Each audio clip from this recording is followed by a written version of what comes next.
कहानी की शुरुआत होती है एक शान से गैरेज में, जहां चार्ली नाम का एक टेक्निकल एक्सपर्ट बड़े ध्यान से एक पुराना हवाई जहाज ठीक कर रहा होता है। ये वही प्लेन था जो उसकी बीवी सारा ने उसे उसके बर्थडे पर तोहफे में दिया था। तभी वहां आती है सारा, उसकी पत्नी, जो जल्द ही लंदन के लिए रवाना होने वाली है, एक जरूरी बिजनेस कॉन्फ्रेंस के लिए। सारा चार्ली से प्यार से कहती है कि इस बार वह भी उसके साथ चले, थोड़ा वक्त साथ बिताएं, लेकिन चार्ली हमेशा की तरह काम का बहाना बनाकर मना कर देता है। इसके बाद चार्ली पहुंचता है CIA हेडक्वार्टर्स, जहां सुरक्षा जांच के दौरान वह उन्हीं हाईटेक स्कैनर्स से गुजरता है जिन्हें उसने खुद डिजाइन किया था। फिर वह पहुंचता है उस डिपार्टमेंट में जहां उसका असली काम होता है, डिक्रिप्शन और एनालिसिस, यानी कोड्स को तोड़ना और खुफिया डाटा का विश्लेषण करना। इसी दौरान उसे एक मैसेज मिलता है इन क्वेलाइन नाम के एक रहस्यमयी व्यक्ति से, जिससे उसकी बातचीत पिछले कई सालों से होती आई है। यह शख्स हमेशा उसे खुफिया जानकारी बेचता है, लेकिन इस बार वह कुछ अलग कहता है। इस बार जो डॉक्यूमेंट्स हैं वो खुद CIA के लिए खतरा बन सकते हैं। चार्ली चौकन्ना हो जाता है और अंदाजा लगाता है कि ये जानकारी कहां से आई है। वह पूछता है, इस्तांबुल? लेकिन इनक्विलाइन सीधा जवाब नहीं देता, बात को घुमा देता है। चार्ली तुरंत उस इंफॉर्मेशन को डिकोड करने में लग जाता है, लेकिन इस बार मामला कुछ ज्यादा ही उलझा हुआ है। कोड इतना पेचीदा है कि चार्ली जैसा जीनियस भी उसे आसानी से नहीं तोड़ पाता। लंच ब्रेक के बाद जैसे ही चार्ली वापस अपने डेस्क पर लौटता है, सारा का फोन आता है। वो बताती है कि वह लंदन पहुंच चुकी है, लेकिन हैरानी की बात यह है कि चार्ली पहले से जानता था, क्योंकि वो छुप कर सारा की लोकेशन ट्रैक कर रहा था। दोनों की बातचीत छोटी होती है, क्योंकि चार्ली का दिमाग पूरी तरह उस कोड में उलझा होता है। जब उससे वो कोड अब भी नहीं टूटता, तो वह कंप्यूटर उठाकर पहुंच जाता है CIA के एक रेस्ट्रिक्टेड एरिया में, जहां एक हाईटेक एडवांस्ड सिस्टम की मदद से वो तेजी से आगे बढ़ता है। लेकिन चार्ली को नहीं पता कि जो जानकारी वो डिकोड कर रहा है, वो उसकी जिंदगी हमेशा के लिए बदलने वाली है। कई घंटों की मेहनत, कोड ब्रेकिंग और सिस्टम के जरिए गहरे रिसर्च के बाद आखिरकार चार्ली उस रहस्यमयी फाइल को खोलने में कामयाब हो जाता है। लेकिन जैसे ही वह इन फाइल्स को पढ़ता है, उसका दिमाग सुन्न हो जाता है। ये कोई मामूली रिपोर्ट नहीं थी, बल्कि अमेरिकी सरकार की ऐसी सीक्रेट जानकारी थी जिसे दुनिया से छिपा कर रखा गया था। फाइल्स में खुलासा होता है कि कुछ समय पहले एक बड़ा धमाका हुआ था, जिसे मीडिया ने एक आत्मघाती आतंकी हमला बताया था। लेकिन सच्चाई ये थी, ये हमला असल में अमेरिकी सरकार द्वारा किया गया एक गुप्त ड्रोन अटैक था, जिसे दुनिया की नजरों से छुपा लिया गया था। इस हमले में करीब 150 लोग मारे गए थे, जिनमें फ्रेंच स्पेशल फोर्सेस और डेनिश मरीन्स के जवान भी शामिल थे। ये जानकारी इतनी खतरनाक थी कि अगर बाहर आती तो CIA और अमेरिका की छवि पूरी दुनिया में गिर जाती। सबसे बड़ा झटका तब लगता है जब चार्ली को पता चलता है कि इस पूरे मिशन का मास्टरमाइंड कोई और नहीं, बल्कि उसका खुद का बॉस चीफ मूर था, जिस पर वह सालों से भरोसा करता आया था। इस खुलासे से चार्ली पूरी तरह से हिल जाता है। उस रात वह बार बार सारा को फोन करता है, लेकिन वह फोन नहीं उठाती। निराश होकर वह एक वॉइसमेल छोड़ देता है। अगले दिन जब चार्ली ऑफिस पहुंचता है, तो उसे मोर पहले से ही वहां इंतजार करता हुआ मिलता है। मोर उसे सीधे लेकर जाता है CIA की नई डायरेक्टर ओब्रायन के पास। वहां चार्ली को एक भयानक खबर सुनाई जाती है। लंदन के एक होटल में आतंकवादी हमला हुआ है और सारा उसी हमले की शिकार बनी है। चार्ली इस बात पर यकीन नहीं करता। वह कहता है, मैं खुद सारा से बात करना चाहता हूं। तभी मोर टीवी ऑन करता है और लाइव न्यूज रिपोर्ट दिखाता है। न्यूज में बताया जाता है कि 4 आतंकवादी होटल में घुसे, बंधक बनाए और कुछ लोगों को मार डाला। फिर मोर चार्ली को CCTV फुटेज दिखाता है, जहां गोलीबारी, चीख पुकार और भगदड़ साफ सुनाई देती है। और यहीं चार्ली देखता है कि सारा उन्हीं लोगों में शामिल थी जो मारे गए। चार्ली टूट जाता है। जब वह घर लौटता है तो घर के बाहर मीडिया का जमाव लगा होता है। पुलिस उन्हें रोकने की कोशिश कर रही होती है, लेकिन रिपोर्टर्स लगातार सवाल पूछते हैं। तभी उसका एक दोस्त आता है और चार्ली को भीड़ से निकालकर अंदर ले जाता है। अगले दिन जब चार्ली थोड़ा संभलता है, तो उसे सब कुछ संदिग्ध लगने लगता है। उसके मन में एक शक जन्म लेता है। क्या यह सिर्फ एक हमला था, या इसके पीछे कोई गहरी साजिश है? अब वह सीधा जाता है मोर और सुपरवाइजर कैलिब के पास, क्योंकि अब चार्ली को यकीन होने लगा है कि सारा की मौत कोई हादसा नहीं, बल्कि किसी साजिश का हिस्सा थी। चार्ली के लिए यह बात किसी बुरे सपने से कम नहीं थी। लंदन जैसी हाई सिक्योरिटी सिटी में जहां हर सड़क, हर गली और हर होटल में सीसीटीवी कैमरे लगे होते हैं। वहां इतने खतरनाक आतंकवादी कैसे इतने आराम से हमला करके निकल सकते हैं? कैसे वो शहर में खुलेआम घूमते रहे और किसी को कुछ भी पता नहीं चला? जब चार्ली इस बात पर सवाल उठाता है, तो मूर बस टालने वाले अंदाज में कहता है, जांच चल रही है। वहीं सीनियर ऑफिसर कैलेब उसे आराम करने की सलाह देता है और कहता है, अभी घर जाओ चार्ली। अगले दिन चार्ली एयरपोर्ट पहुंचता है। वहां वो सारा की डेड बॉडी और उसका सामान रिसीव करता है। ये पल उसके लिए बेहद दर्दनाक होता है। जब वह घर लौटता है और सारा का सूटकेस खोलता है, तो उसे अंदर एक छोटा सा गिफ्ट मिलता है, जो सारा ने उसी के लिए खरीदा था। इस गिफ्ट को देखकर चार्ली पूरी तरह से टूट जाता है। उसके चेहरे पर आंसू बहते हैं और उसका दिल गुस्से और गम से भर जाता है। अब घर की खामोशी और अकेलापन उसे अंदर से तोड़ने लगता है। वो खुद को रोक नहीं पाता और फिर से सीधा सीआईए ऑफिस पहुंच जाता है। वहां वो बिना किसी की इजाजत के एक बार फिर उस रेस्ट्रिक्टेड कंप्यूटर सिस्टम पर लॉग इन करता है और खुद ही तहकीकात शुरू कर देता है। चार्ली अब एक एक सीसीटीवी फुटेज हैक करता है। होटल के बाहर की, अंदर की, एंट्रेंस और पार्किंग की, हर जरूरी एंगल से। फिर वो सारे डेटा को एक टाइमलाइन में ढालता है और खुद ही पूरी घटना को जोड़कर समझने लगता है। इस पूरे प्रोसेस के बाद चार्ली को एक चौंकाने वाला सच पता चलता है। चारों आतंकवादी सबसे पहले ईस्ट एंड इलाके से एक गाड़ी चुराते हैं। फिर वो उसी गाड़ी से होटल के सर्विस एंट्री गेट से अंदर घुसते हैं। इस दौरान उन्होंने बड़े प्रोफेशनल तरीके से अपने फिंगरप्रिंट्स और डीएनए के सारे सबूत मिटा दिए थे, ताकि किसी को कोई सुराग न मिले। होटल के अंदर वो इंडोनेशिया की एक फर्म इम्पैक्ट इन्वेस्टमेंट से मीटिंग करने पहुंचे थे। लेकिन मीटिंग के दौरान किसी बात को लेकर बहस इतनी बढ़ जाती है कि माहौल तनावपूर्ण हो जाता है। उसी समय फर्म का एक सिक्योरिटी गार्ड गुस्से में आकर विरोध करने लगता है और तभी अचानक एक आतंकवादी बंदूक निकालकर फायरिंग शुरू कर देता है। एक गार्ड मौके पर ही मारा जाता है और दूसरा बुरी तरह घायल हो जाता है। इस हमले की आवाज सुनते ही होटल की सिक्योरिटी अलर्ट हो जाती है और तुरंत पुलिस को कॉल कर दिया जाता है। अब जब आतंकियों को एहसास होता है कि वो फंस चुके हैं, तो वो दौड़कर कॉन्फ्रेंस रूम में घुस जाते हैं और वहां मौजूद सभी लोगों को बंधक बना लेते हैं। और यहीं से शुरू होता है असली आतंक। जब चार्ली को यह पता चलता है कि सारा को इसलिए मार दिया गया क्योंकि उसने होटल में मासूम लोगों को बचाने की कोशिश की थी, तो उसका दिल और दिमाग दोनों टूट जाते हैं। अब यह सिर्फ गम नहीं, बल्कि उसके अंदर उबाल रहा गुस्सा बन चुका था। उसने बिना समय गंवाए अपनी टेक्नोलॉजी स्किल्स का इस्तेमाल करके उन चारों आतंकवादियों की असली पहचान निकाल ली। पहला था मिश्का, रूस का एक खतरनाक ऑपरेटिव।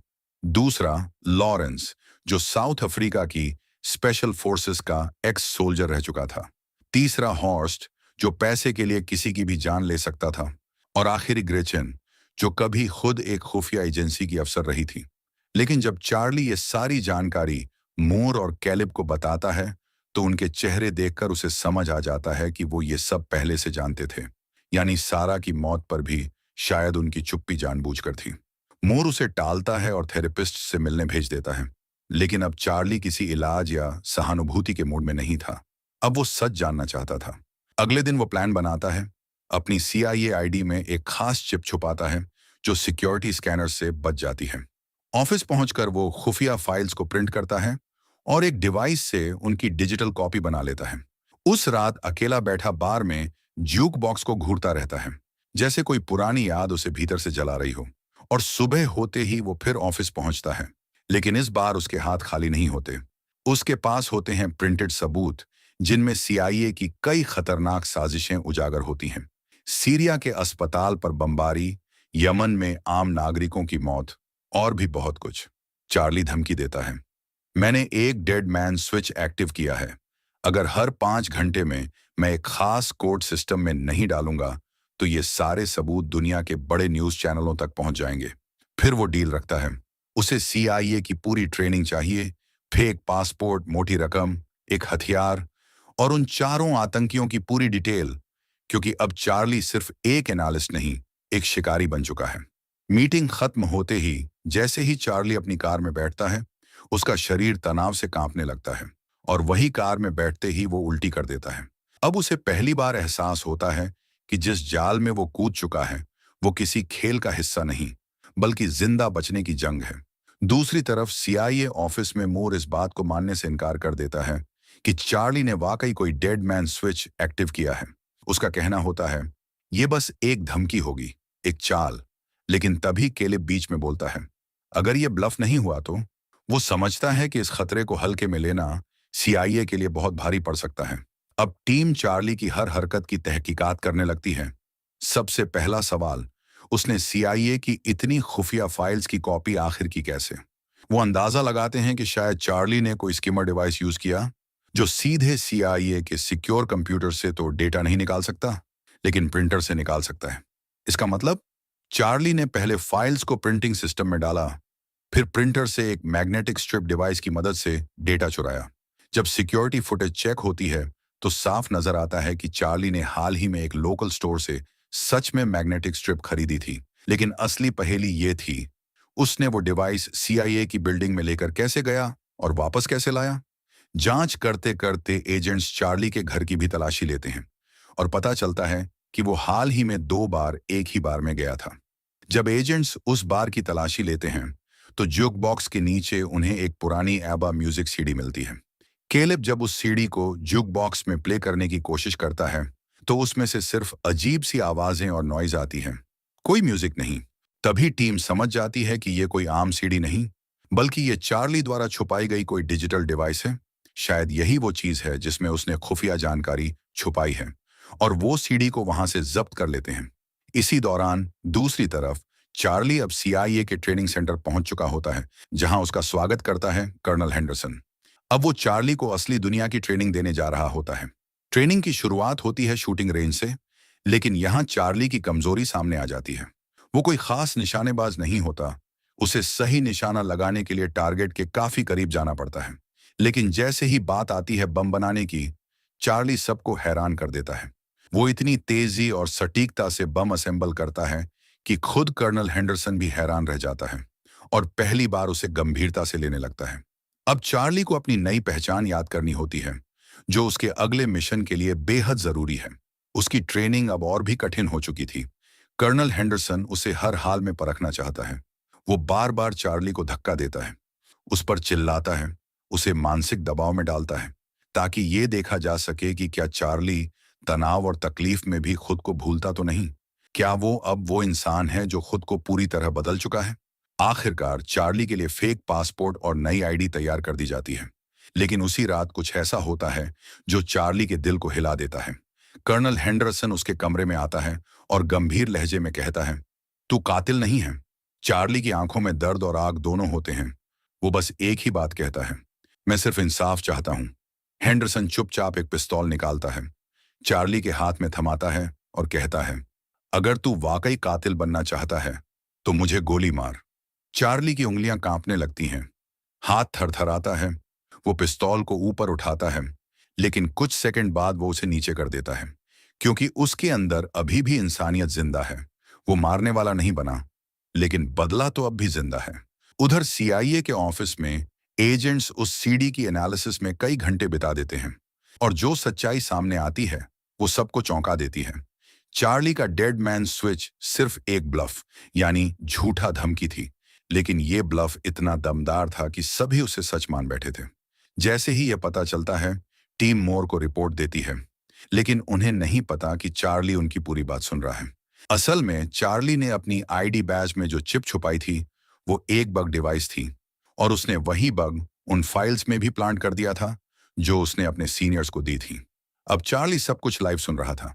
मोर को जैसे ही यह पता चलता है, वो तुरंत हेंडरसन को कॉल करता है, चार्ली को तुरंत अरेस्ट करो। लेकिन तब तक बहुत देर हो चुकी होती है। चार्ली सीआईए ट्रेनिंग सेंटर से फरार हो चुका होता है। फोन कटते ही मोर को आखिरकार उस बग का पता चलता है और वो सीधे चार्ली से संपर्क करता है। मोर कहता है, तुम जो कर रहे हो ये देशद्रोह है। लेकिन अब चार्ली किसी की नहीं सुनता। वो अपने ईयरपीस को निकालकर फेंक देता है, जैसे ये साबित कर देना चाहता हो कि अब उसका रास्ता अलग है। अब चार्ली पहुंचता है लंदन एयरपोर्ट, जहां वो इमिग्रेशन प्रोसेस पूरी करता है और फिर छुपते छुपाते पेरिस की ओर रवाना हो जाता है। लेकिन तभी एक नई मुसीबत आ जाती है। उसका फेक पासपोर्ट सीआईए के सिस्टम में ट्रिगर हो जाता है। मूर तुरंत हेंडरसन को आदेश देता है, उसका पीछा करो। पेरिस पहुंचकर चार्ली एक होटल रूम बुक करता है। उसी रेस्टोरेंट के पास जहां अक्सर ग्रेचन आती जाती देखी गई है। आखिरकार चार्ली की लंबी निगरानी काम आ ही जाती है। उसे ग्रेचन दिखाई देती है और जैसे ही वो उसके ट्रैकिंग रेंज में आती है, चार्ली उसका फोन ट्रैक करना शुरू कर देता है। पूरा दिन चार्ली उसी बिल्डिंग के बाहर बैठा रहता है जहां ग्रेचन रहती है। वो तब तक इंतजार करता है जब तक ग्रेचन घर से बाहर नहीं निकल जाती। जैसे ही एक और किराएदार बाहर निकलता है, चार्ली उसी मौके का फायदा उठाकर बिल्डिंग के अंदर दाखिल हो जाता है। अब उसे ग्रेचन के फ्लैट के अंदर घुसना होता है। वो एक ऑनलाइन वीडियो देखकर लॉक खोलने का तरीका अपनाता है और ताला तोड़कर घर के अंदर पहुंच जाता है। घर के अंदर वो धीरे धीरे हर कोना तलाशता है और उसे ग्रेचन की डायरी और मीटिंग्स की फोटोज मिलती हैं, जिनमें उसकी आदतें और आने जाने की जगहों का पूरा हिसाब होता है। एक दराज में उसे एक बंदूक भी मिलती है जिसे वो अपने पास रख लेता है, लेकिन तभी उसका ट्रैकर अलर्ट देता है, ग्रेचेन वापस आ रही है। चार्ली जल्दी से सीढ़ियों की ओर दौड़ता है और छिपकर उसका इंतजार करता है। जैसे ही ग्रेचेन घर में दाखिल होती है, चार्ली उसे देख तो लेता है, लेकिन उसका हाथ कांपने लगता है। वो ट्रिगर नहीं दबा पाता। उसके अंदर अब भी इंसानियत बाकी थी। वो बिना जरूरत किसी की जान नहीं लेना चाहता था। थका हुआ और टूट चुका चार्ली वापस होटल लौटता है और वहां वो ऐसे दिखावा करता है जैसे सारा आज भी उसके साथ है, जैसे वो होटल के उस कमरे में उसका इंतजार कर रही हो। थोड़ी देर खुद को शांत करने के बाद वो ग्रेचन के घर से ली गई तस्वीरों को ध्यान से देखता है और उसे एक बड़ा सुराग मिलता है। उसे पता चलता है कि ग्रेचन अक्सर हॉस्पिटल जाती है। फिर चार्ली उसके हेल्थ रिकॉर्ड हैक करता है और जानता है कि ग्रेचन को फूलों के पराग यानी पॉलन से गंभीर एलर्जी है। अगले दिन सुबह चार्ली बहुत सारे फूल खरीदता है और एक कैफे में बैठकर ग्रेचन का इंतजार करता है। जैसे ही वो वहां से निकलती है, चार्ली उसका पीछा करता है और उसे यकीन होता है कि वो वाकई हॉस्पिटल जा रही है। हॉस्पिटल में ग्रेचन कुछ मेडिकल टेस्ट करवा रही होती है। तभी डॉक्टर को सिस्टम में गड़बड़ी लगती है और वो मदद लाने के लिए कमरे से बाहर चला जाता है। चार्ली उसी मौके का फायदा उठाता है, डॉक्टर की ड्रेस पहनकर कमरे में दाखिल होता है और ग्रेचन को टेस्ट मशीन के अंदर लॉक कर देता है। ग्रेचन डर जाती है, चिल्लाती है, लेकिन चार्ली शांत रहता है और उस मशीन में धीरे धीरे वो पोलन छोड़ने लगता है, जिससे उसकी एलर्जी शुरू हो जाती है। हॉस्पिटल के उस कमरे में जहां चार्ली ने ग्रेचन को मेडिकल मशीन के अंदर बंद कर दिया था, अब अंदर से अजीब और घबराई हुई आवाजें आने लगती हैं। बाहर खड़े डॉक्टर और नर्स चिंता में आ जाते हैं, लेकिन दरवाजा लॉक होने की वजह से अंदर नहीं जा पाते। मशीन के अंदर ग्रेचन की हालत लगातार खराब होती जा रही थी। उसकी सांसें उखड़ रही थीं, चेहरा पीला पड़ चुका था और उसकी एलर्जी जानलेवा बन चुकी थी। चार्ली शांत अंदाज में उसे कहता है, अगर तुम मुझे बता दो कि हॉर्स्ट कहाँ है, जिसने मेरी सारा को मारा, तो मैं तुम्हारी मदद करूंगा। लेकिन ग्रेचन कुछ बोल ही नहीं पाती। उसका शरीर पूरी तरह जवाब दे रहा होता है। ये देखकर चार्ली आखिरकार मशीन का दरवाजा खोल देता है, लेकिन जैसे ही वो उसकी मदद करने के लिए आगे बढ़ता है, ग्रेचन अचानक उस पर हमला कर देती है और जोर से उसे टेबल पर पटक देती है। फिर दोनों के बीच जबरदस्त हाथापाई शुरू हो जाती है। कभी मेज, कभी दीवार, कभी फर्श, हर तरफ मारपीट और अफरा तफरी मच जाती है। चार्ली बंदूक निकालने की कोशिश करता है, लेकिन ग्रेचेन उसे गिरा देती है और जैसे ही उसे मौका मिलता है, वो दरवाजा खोलकर भाग जाती है। चार्ली भी तुरंत उसका पीछा करता है। अब दोनों सड़क पर हैं और चार्ली हाथ में बंदूक लिए दौड़ रहा है, लेकिन तभी एक तेज रफ्तार कार ग्रेचेन को टक्कर मार देती है। चार्ली कुछ पल तक वहीं खड़ा रह जाता है। वो हक्का बक्का होता है क्योंकि ग्रेचेन की लाश अब उसके सामने पड़ी होती है। कांपते हाथों से वो धीरे धीरे उसके पास जाता है, उसका मोबाइल फोन उठाता है और बिना किसी को देखे वहां से चुपचाप निकल जाता है। बाहर आकर वो अपने डॉक्टर वाले कपड़े कचरे में फेंक देता है और होटल वापस लौट जाता है।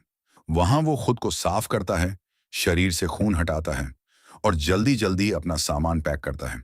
उसी रात वह बस स्टेशन पहुंचता है और मार्से के लिए एक टिकट लेता है। इधर ग्रेचेन की मौत की खबर सीआईए तक पहुंच जाती है। डायरेक्टर ओब्रायन इस पर मूर से सवाल करती है, लेकिन मूर बस इतना कहता है, शायद हमारे ही किसी आदमी ने उसे मार दिया है। दूसरी तरफ चार्ली अब भी खुद को इस हादसे के लिए कसूरवार मान रहा होता है। वो एक बार में जाता है और बहुत ज्यादा शराब पीता है, जैसे खुद को सजा दे रहा हो। तभी वो डांस फ्लोर पर एक औरत को देखता है और एक पल के लिए उसे लगता है जैसे वो सारा ही है, लेकिन जब वो पास जाता है तो समझ आता है कि वो सिर्फ सारा जैसी दिखने वाली कोई और औरत थी। तभी उसकी नजर बार में दाखिल होते हेंडरसन पर पड़ती है। जो सीधा उसकी तरफ बढ़ रहा होता है। चार्ली घबरा जाता है, लोगों को धक्का देता है और वहां से भाग जाता है। वह गलियों में दौड़ता है और किसी दूसरे बार में छिपने की कोशिश करता है, लेकिन हेंडरसन उसका पीछा करते हुए उस बार में भी पहुंच जाता है। अब चार्ली पूरी तरह डर गया होता है। वो तेजी से बाथरूम में भागता है और अंदर जाकर दरवाजा बंद कर लेता है, लेकिन वहां कोई खिड़की या रास्ता नहीं होता जिससे वो भाग सके। अब उसके पास सिर्फ एक ही रास्ता बचता है, बाहर निकलना। चार्ली बाथरूम का दरवाजा खोलकर बाहर आता है और बार में हेंडरसन से आमने सामने होता है। हेंडरसन उसे बताता है कि वो यहाँ ग्रेचन के मोबाइल को ट्रैक करते हुए पहुंचा है। दोनों के बीच थोड़ी बातचीत होती है, लेकिन तभी चार्ली अपना फोन दिखाता है जिस पर एक टाइमर चल रहा होता है। हेंडरसन कुछ समझ पाता उससे पहले ही चार्ली दौड़ता है और बार से बाहर निकल जाता है, और अगले ही पल बाथरूम में जोरदार धमाका होता है। बार में चीख पुकार मच जाती है, लोग इधर उधर भागने लगते हैं। हेंडरसन भी इस हंगामे में चार्ली की नजर से गायब हो जाता है और उसका फोन ट्रैकर भी बंद हो चुका होता है। अगली सुबह चार्ली अपने पुराने हैकर दोस्त इनक्यूलिन से संपर्क करता है, जो सालों से उसकी मदद करता आ रहा है। इसके बाद वो एक कार्गो प्लेन से तुर्की के इस्तांबुल शहर पहुंचता है। वहां पहुंचकर चार्ली एक रेस्टोरेंट में बैठता है और इनक्यूलिन को मैसेज करता है। तभी वो देखता है कि पास बैठा एक आदमी फोन उठा रहा है। उसे लगता है यही इनक्यूलिन है, लेकिन तभी एक रहस्यमयी औरत आकर कहती है, अपने फोन की स्क्रीन देखो। चार्ली फोन देखता है और उसी पल वो औरत फिर से सामने आती है और कहती है, मैं ही इनक्यूलिन हूं। वो चार्ली को बताती है कि उसे सारा की मौत के बारे में पहले से सब कुछ पता है। वह चार्ली को कहती है कि अपनी टोपी और बैग को एक शॉपिंग बैग में छिपा ले और कुछ देर तक बाजार में ऐसे घूमे जैसे वो बस सामान खरीदने आया हो। इसके बाद वो चार्ली को एक गैरेज में बुलाती है। कुछ देर बाद चार्ली वहां पहुंचता है और इनक्यूलिन उसे अपनी कार में बैठाकर अपने घर ले जाती है। रास्ते में वो अपनी कहानी सुनाती है कि उसका पति एक डबल एजेंट था जो CIA और रूस दोनों के लिए काम करता था। असली इनक्यूलिन वही था। उसकी रहस्यमयी मौत के बाद उसने खुद हैकिंग सीख ली। सरकारी रिपोर्ट कहती है कि उसका पति खिड़की से गिरकर मरा, लेकिन उसे शक है कि उसे मारा गया था। जब दोनों उसके घर पहुंचते हैं तो इनक्यूलिन कहती है, मैं यहां पिछले 3 सालों से छिपकर रह रही हूं, अब और नहीं भाग सकती। और वो चार्ली को बताती है, अगर कभी रूस के लोग उसे पकड़ने आए तो वो खुद को मारने के लिए तैयार है। अब दोनों केस पर बातचीत शुरू करते हैं। सच्चाई सामने आने के और भी करीब है। चार्ली और इनक्यूलिन सीधे उन 3 लोगों की तलाश में जुट गए हैं जो सारा की मौत से जुड़े थे। सबसे पहले निशाने पर है हॉर्स्ट। वो मूर के लिए भाड़े के लड़ाकों की भर्ती करता है और इस नेटवर्क का सबसे खतरनाक आदमी है। दूसरा नाम है लॉरेंस, जो एक बड़ा हथियारों का सौदागर यानी आर्म्स डीलर है। तभी इनक्यूलिन खुद आगे बढ़कर कहती है, मैं खुद को एक हथियारों की सप्लायर बताकर लॉरेंस से संपर्क करूंगी। तीसरा नाम है मिश्का, जो दुनिया भर में घूमता रहता है और सोशल मीडिया पर अपनी ट्रैवल की तस्वीरें शेयर करता है। चार्ली और इनक्यूलिन उसकी सारी पोस्ट्स को ध्यान से स्कैन करते हैं। एक तस्वीर में वो किसी महिला के साथ नजर आता है। फेशियल रिकॉग्निशन टूल की मदद से वो महिला की प्रोफाइल का पता लगाते हैं और पता चलता है कि वो इस वक्त स्पेन में है। दूसरी तरफ अमेरिका में कैलेब अब CIA की टीम को अलर्ट कर देता है। सभी संदिग्धों की निगरानी खड़ी कर दी जाती है ताकि चार्ली तक पहुंचा जा सके। वहीं डायरेक्टर ओब्रायन मूर से मिलती है और उसे सख्त आदेश देती है, अब कोई भी सीक्रेट ऑपरेशन मेरी इजाजत के बिना नहीं होगा। मूर ऊपर से शांत नजर आता है और कहता है, आपसे पहले वाले डायरेक्टर ने भी यही कहा था और तब भी मैंने यही जवाब दिया था कि मेरी पूरी मदद मिलेगी।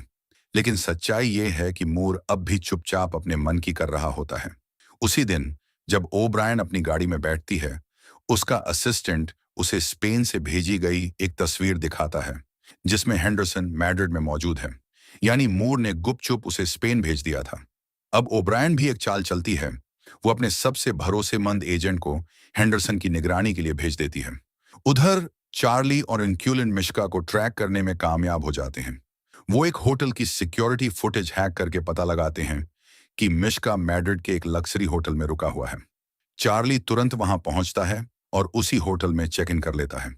वहां उसे पता चलता है कि मिश्का को तैराकी का बहुत शौक है, खासकर उस होटल के इन्फिनिटी पूल में जो 2 ऊंची इमारतों के बीच छत पर बना हुआ है। अब चार्ली अपनी प्लानिंग शुरू करता है। इसी बीच हेंडरसन भी मैड्रिड पहुंच चुका होता है और होटल की लॉबी से चार्ली पर नजर रख रहा होता है। लेकिन चार्ली को इसका अंदाजा नहीं होता। अगले दिन चार्ली एक खास डिवाइस बनाना शुरू करता है जिससे वो मिश्का को ट्रैक और कंट्रोल कर सके। फिर वो डिवाइस को होटल में ही छिपा देता है। शाम को मिश्का एक बार में दिखाई देता है और चार्ली उसका पीछा करते हुए वहां पहुंच जाता है। लेकिन तभी बार में उसे एक जाना पहचाना चेहरा नजर आता है। जैसे ही चार्ली को एहसास होता है कि कोई उसका पीछा कर रहा है, वो तुरंत अपने ईयरपीस में इंक्यूलिन को सब कुछ बताता है।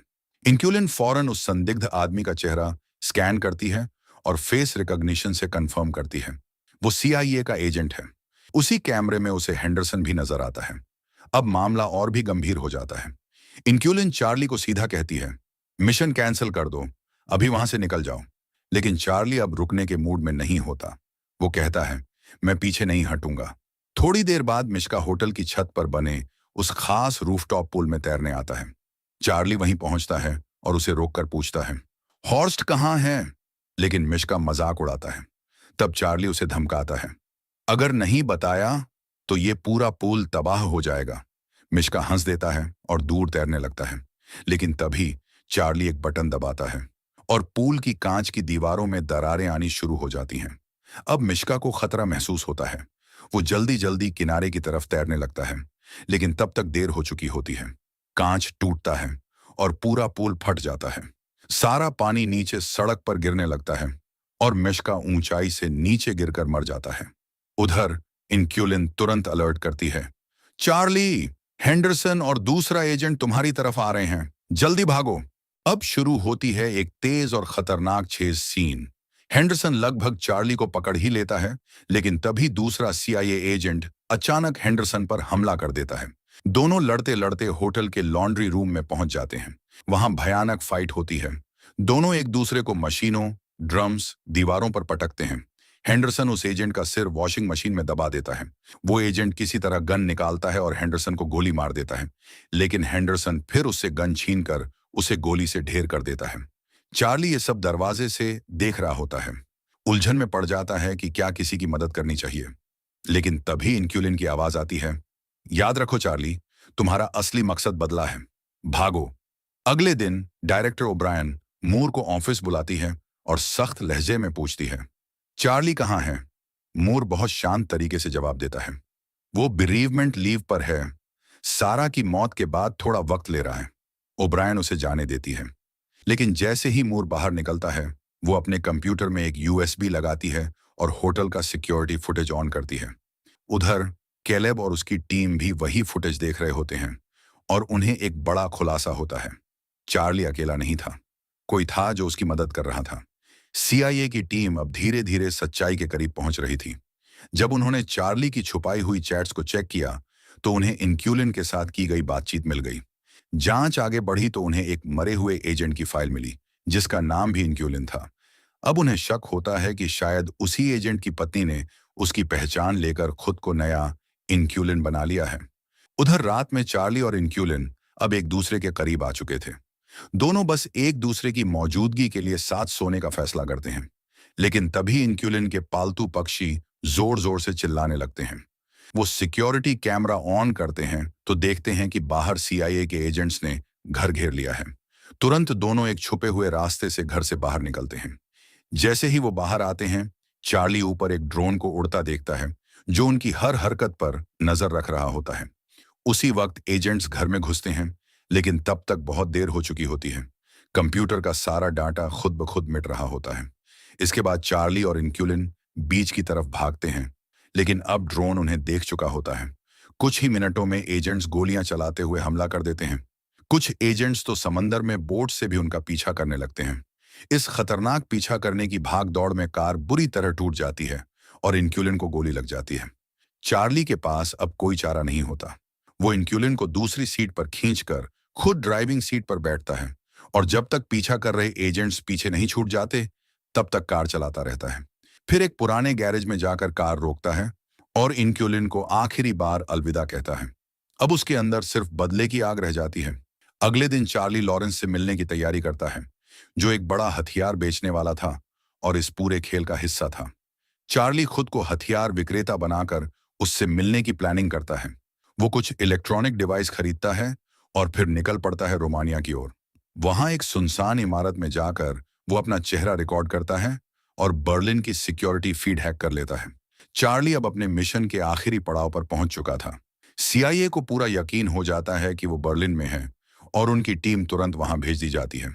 दूसरी तरफ जैसे ही लॉरेंस उस तय जगह पर पहुंचता है, उसे एक बजता हुआ फोन दिखाई देता है जो एक कुर्सी पर रखा होता है। फोन उठाते ही चार्ली की आवाज आती है, बॉक्स के अंदर देखो। लॉरेंस जब बॉक्स खोलता है तो उसमें कई बम रखे होते हैं और साथ ही सारा की एक तस्वीर भी होती है। तभी चार्ली वहां आ जाता है और पूछता है, हॉर्स्ट कहाँ है? चार्ली कहता है कि अगर लॉरेंस सच्चाई बता देगा तो वो बम डीएक्टिवेट कर देगा। लॉरेंस बताता है कि हॉर्स्ट रूस के पानी में ऑपरेट करता है और बाल्टिक सीपोर्ट पर उसका सामान डिलीवर होता है। चार्ली पूछता है कि वो उससे संपर्क कैसे करते हैं, तो लॉरेंस बताता है कि सिर्फ सीक्रेट कोड के जरिए और सारे कोड उसके फोन में हैं। वो फोन फेंक देता है।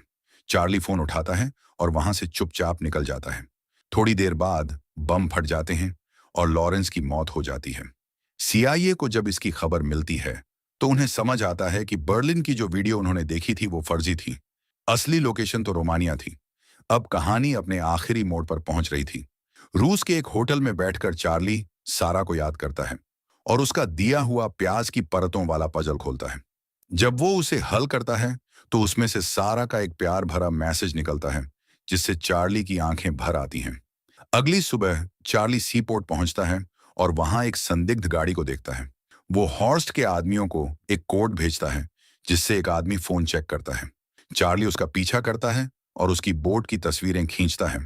फिर वो होटल लौटकर उस बोट के नंबर से उसकी लोकेशन ट्रैक करता है और समुद्री रास्तों का अध्ययन करता है ताकि हॉर्स्ट की जगह का पता चल सके। सुबह सुबह जब वो बोट के करीब पहुंचता है तो कोई पीछे से उसके सिर पर वार करता है और चार्ली बेहोश हो जाता है। जब उसे होश आता है तो वो हॉर्स्ट की याच पर होता है। हॉर्स्ट उसे एक गन देता है और कहता है, अब हिम्मत दिखाओ, सामने से मारो। लेकिन चार्ली गन नीचे रख देता है। तभी याच की दिशा अचानक बदल जाती है और पूरे क्रू में अफरा तफरी मच जाती है। चार्ली मुस्कुराकर कहता है, अब ये याच मेरे कंट्रोल में है। दरअसल ये याच सीआईए की एक सिक्योर याच थी और चार्ली ने ही इसके सिस्टम बनाए थे। उसने याच को हैक करके उसे फिनलैंड की तरफ मोड़ दिया था। थोड़ी देर में फिनलैंड की नेवी और इंटरपोल याच को घेर लेते हैं और हॉर्स्ट समेत सभी अपराधियों को गिरफ्तार कर लेते हैं। कुछ समय बाद डायरेक्टर ओब्रायन प्रेस कॉन्फ्रेंस करती हैं और बताती हैं कि सीआईए के सारे भ्रष्ट एजेंट पकड़े जा चुके हैं। चार्ली अब हीरो बन चुका होता है। हेंडरसन उससे मिलकर कहता है, मुझे तुम पर गर्व है। फिल्म के आखिरी सीन में चार्ली सारा की कब्र पर जाता है और चुपचाप उसे आखिरी अलविदा कहता है। फिर वो वही प्लेन उड़ाता है जो सारा ने उसे गिफ्ट किया था। अब वो प्लेन सिर्फ एक नाम के साथ उड़ रहा होता है, चार्ली द मैच्योर, जिसने सीक्रेट वर्ल्ड में सच को जिंदा रखा। और इसी के साथ चार्ली की कहानी यहीं खत्म होती है।